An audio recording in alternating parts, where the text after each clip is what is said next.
let's talk about let's talk about the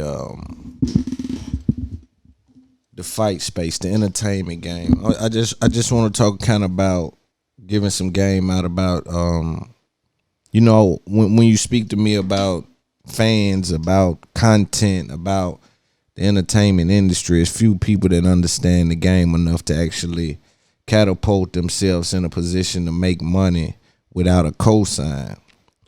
It's a different skill set required to understand a game in which looks like it's fun, but it's a whole bunch of business going on. And when I look at Logan Paul and the fight game, when I look at what Triller is doing, I see some of those things, and you may have heard me say something like, hey, they're trying to compete with the WWE. Now, let me clarify. There's no real competition in regards to business acumen and just the business side of things. What I was speaking more so into was those same fans. So they're competing for that fan. The same way you would see a Kevin Gates and an NBA YoungBoy compete for a certain fan. A Moneybag Yo and a Kevin Gates compete for a certain fan. A Lil Baby and a NBA YoungBoy compete for a certain fan. This is more so what I was talking about. So because I look at it like sports entertainment, I know they're fighting, but I don't take it as serious as I do when I see a Floyd, when I see this is game involved when you see people do certain things, when you see people navigate at a high level. So for those of you that don't know, the TikTok and YouTube stars had a fight. Somewhat like what you see with Logan Paul, Jake Paul, and the Triller, the Floyd Mayweather, the Mike Tyson, Holyfield, all of those type of fights. So they threw one with all YouTube and TikTok stars. I mean, these people had so many views and so much acumen on social media that at glance of it, it's a no-brainer. It's a sellout event. After that, it looked like it sold a couple of tickets. Academics was there, Lil Baby performed. Like, it was a situation in regards to the culture. A lot of money was spent. My understanding of it is that a lot of people got money up front, they guaranteed up front, and they were supposed to get money on the back end. Now, here's where the problem comes in at. The company that threw the actual event has now filed bankruptcy, which we know the game that the bankruptcy play. We see Joe Budden allegedly saying that he's going to file bankruptcy. This is the game that a business plays when they're in a position where people are saying they're owed money and they want to put the business in a position to not be able to pay anything and not making any money. A lot of times this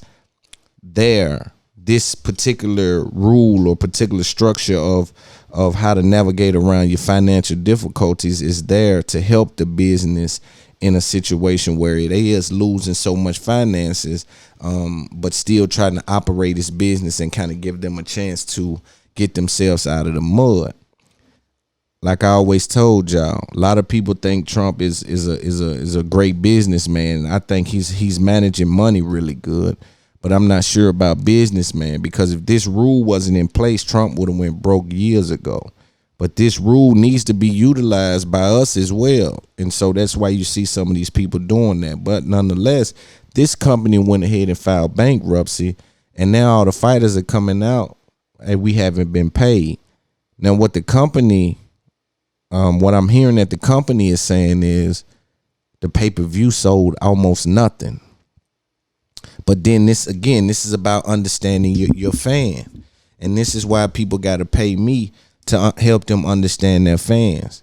Because what happens is when you're dealing with, you got to know who you're dealing with. When you're dealing with a social media, when you're dealing with somebody that's a fan of a TikToker, or when you're dealing with somebody that's a fan of a YouTube guy, 9 times out of 10, you're either dealing with one or two people. You're dealing with children, take them out of the boat because they can't buy tickets. Maybe their mother can buy them tickets. That's a very small percentage of the people that's actually going to be in the building. The ticket buyers, the other people are, let's say you're 25-year-old people, 21, 18, ages where they're able to go. Those people are internet savvy. So those people are in a position to probably know how to bootleg and stream this anyway, because they're internet savvy, hence how they know who you are, Mr. Social Media influencer guy. That's why you deal with some people that sell hard tickets. Like I see KRS-One, shout out to Capo.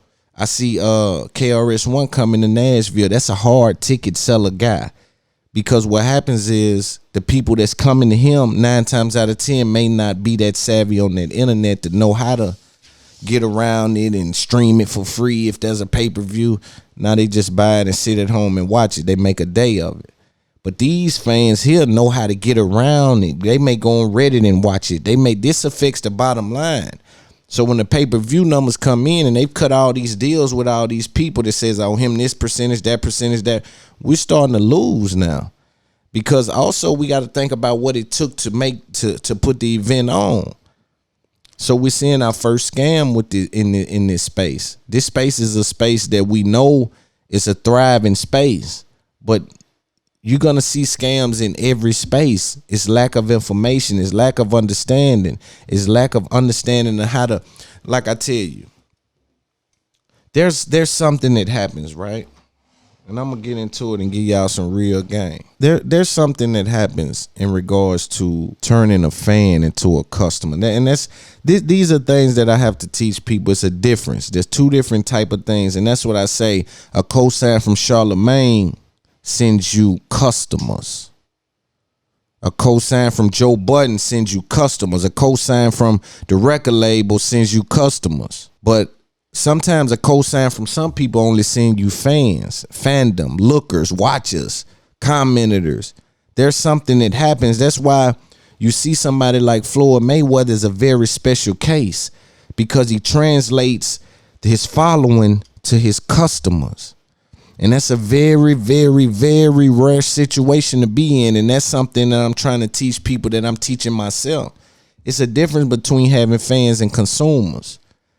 I'm looking for consumers. I'm looking for people that support the brand, that support the movement, not to come for their selfish reasons to steal the game, regurgitate it, take the talking points, take the ideas, try to take what cameras take. I know y'all out there too, but we looking for the consumer. I see people with 3 million fans that can't get 200 people in the building. I just sold out a whole event myself for talking.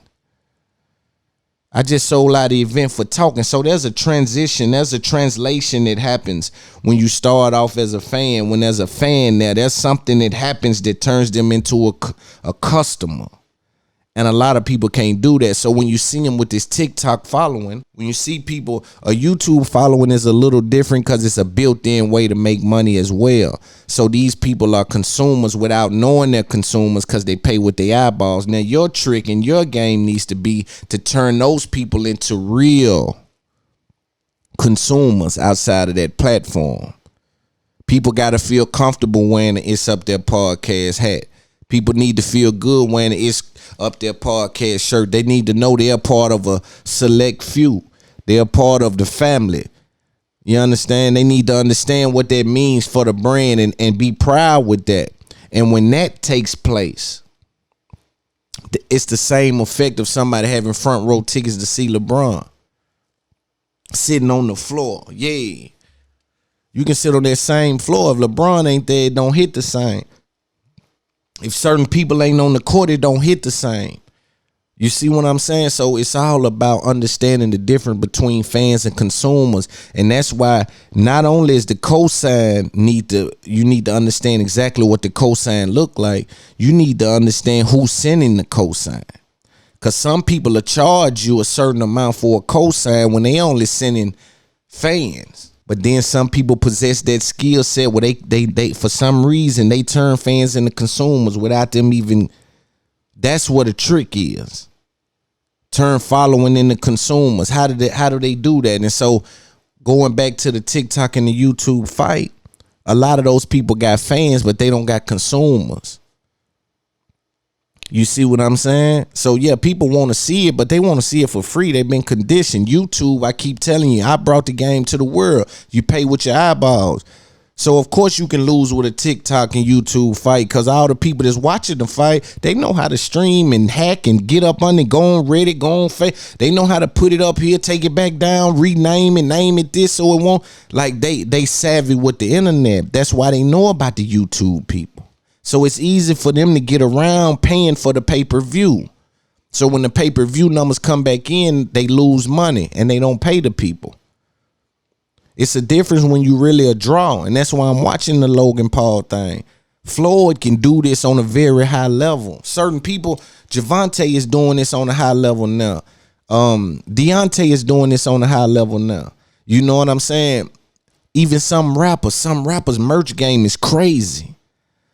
Some rappers can sell whatever. It's crazy, but they folks buying it. Some people can only stream good. They can't sell tickets. Some people can't sell tickets, but they selling a little bit of merch. Some people merch booming. Been in them merch booming. You understand me? Some people stream really, really well, and that's their stronghold. But again, you have to learn how to turn your fans into your customers. I started you off as a fan. I started you off as somebody that's just watching. I started you off. Now you a part of this with me. Now you want to represent this with me. You want to be a part of the game. Yeah, when it's time to go and say you going to $1 million worth of game podcast or live event somewhere, you want to throw the It's Up There podcast on and prance in there. No disrespect, but I'm part of something y'all may not know about, and it's dope. You see what I'm saying? That's the and that's the trick, you know.